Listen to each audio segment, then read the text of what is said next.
owns just about every Super Bowl passing record. Lucky for us, we got a guy who knows the guy. Brilliant defensive mind. Patriots assistant once upon a time, Eric Mangini. Coach, thanks for joining us. Good morning. Let's start with you. What is the secret to stopping Tom Brady? Well, good morning, everybody. It's look, they tried to stop him initially by not running the system that he runs, but that's gotten a lot better oh my God. over time.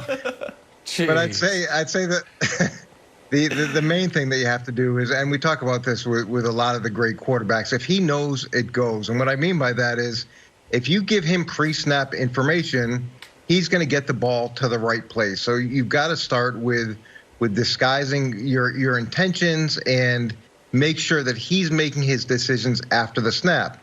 And that just doesn't affect him. It also affects the wide receivers because they have adjustments built into what they're doing. Say the second thing is pressure, and Kansas City did a good job last game of pressuring them, but it's not just the extra blitzers, but it's when you're rushing with four, making sure the pressure is coming internally, so he's got to move off the spot. He can't step up into the pocket. And I'd say the last thing is their ability to survive in some tight man-to-man coverage, especially on shorter yardage situations, so that he's not able to get those easy completions. Now, in doing that, you create some opportunities for big plays, but you've got to mix that in, and you've got to mix that in, especially situationally, if you don't want those long, sustained drives by him. Yeah, no, that's great, Coach, and I'm glad you didn't lead with the pressure. Everybody's going to say pressure, pressure, pressure. I heard that all year from Nick, our colleague, our host on this show, one of our hosts on this show. Oh, pressure Tom, pressure Tom. Well, I mean, that's the secret to stopping any quarterback. If you hit the quarterback, you get pressure on him, you move him off the spot, it's going to be difficult for anybody to be successful. So when you look at Tom Brady, the real secret is catch the pick. He's going to give you an opportunity. He's shown to give people opportunity through 3 picks in the NFC Championship game. And Green Bay didn't capitalize off of it. They got 3 picks, Coach, but they only turned it into 6 points. So Tom Brady has to play a clean game. If he doesn't, then you need to come down with the ball and turn those interceptions, those turnovers into points, Nick. That's the only way. That is the secret. Please don't tell me about pressuring him and show me a chart and a graphic of what he looks like when he's getting hit, because you don't have to show me the same thing 10 other quarterbacks. Well, I could. I'm not going to go there, but if I were to show you every other quarterback in the league, what you'd see is Brady's rating drops the 3rd most of every quarterback when pressured or not pressured. That's why it's such a big story. But that doesn't matter, because I'm not even going to mention that, because you're right. Everybody knows that. There are 3 things. The first one Brandon mentioned. He's going to throw you the ball. Coach Mangini once upon a time called Jimmy G a make-it-happen quarterback. Said he's going to make it happen for you or for the other team. Tom Brady this postseason been a make-it-happen quarterback. Almost threw a pick against Washington, should have thrown multiple picks against New Orleans, and the luck ran out when he threw 3 picks against Green Bay. So the first one is catch the ball, like Brandon said. The last clean Super Bowl Brady played in was the first Super Bowl he played in. So that's first point. Second point is this: make him drive the length of the field. The Tampa Bay Buccaneers, this is a fun stat, have scored 10 offensive touchdowns this postseason. 0 of them have come on drives of 75 yards or more. For some context, the Chiefs have scored 7 touchdowns this postseason. 6 of them have come on drives of 75 yards or more. They're not driving the length of the field. They are taking advantage of short fields. So make him drive the length of the field. And the third one, and this is, this is just somewhat luck, but I think there could be some finesse here. Be nice to the officials. Here is a real stat. They started tracking yards gained from pass interference penalties 12 years ago.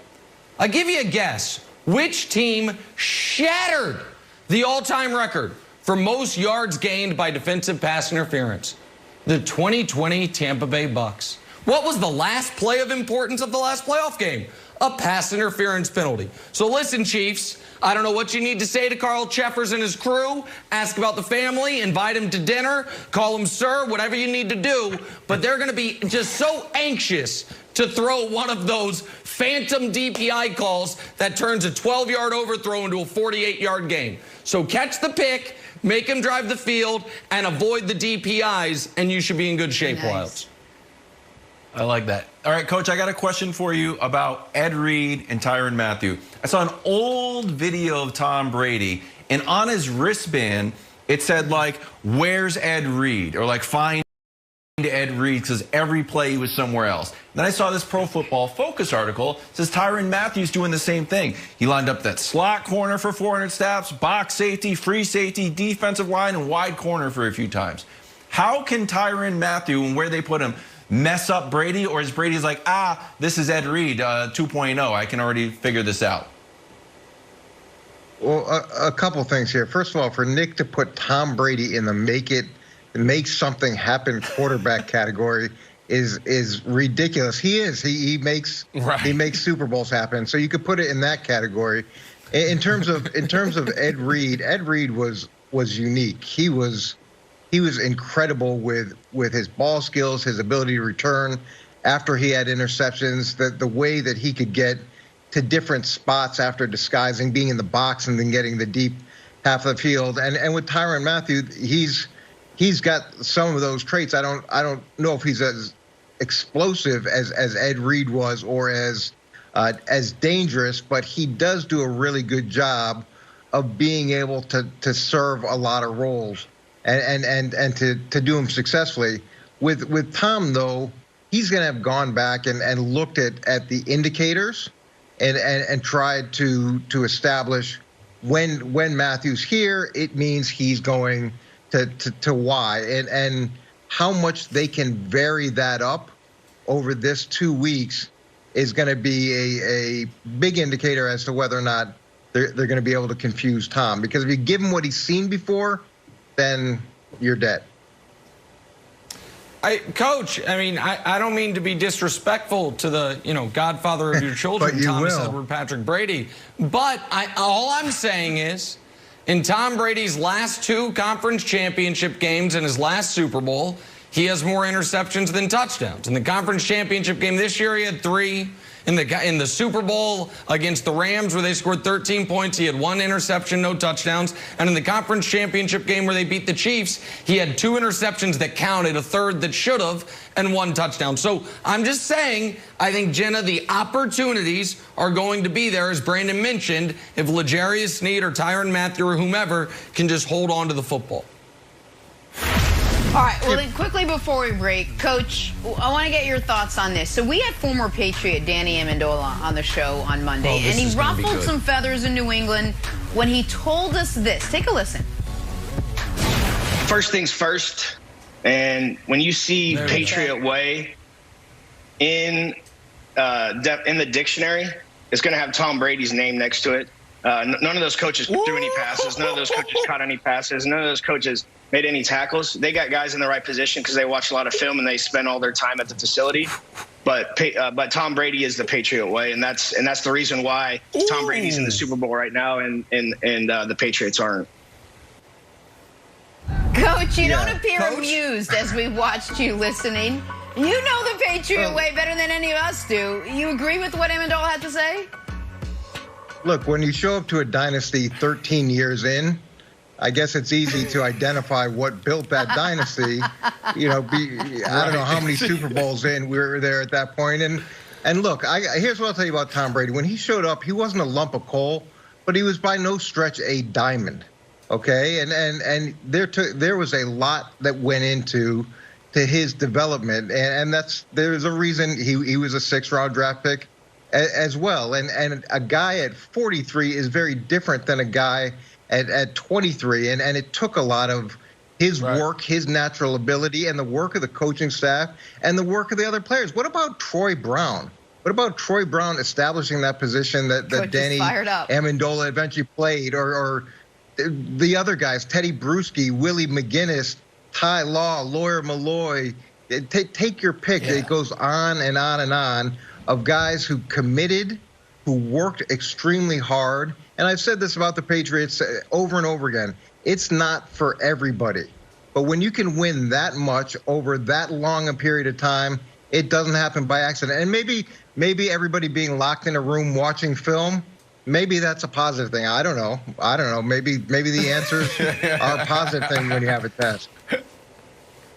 So just to recap, you disagree with what Amendola had to say. Just making sure I got that. All right. I thought it was Bucks good trying to take. do something hardly.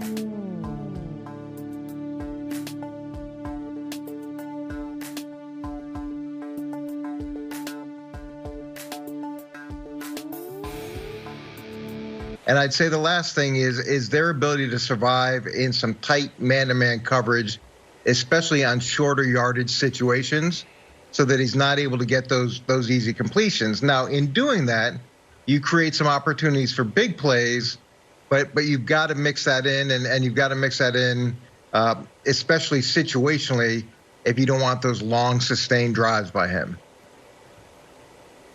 Yeah, no, that's great, Coach, and I'm glad you didn't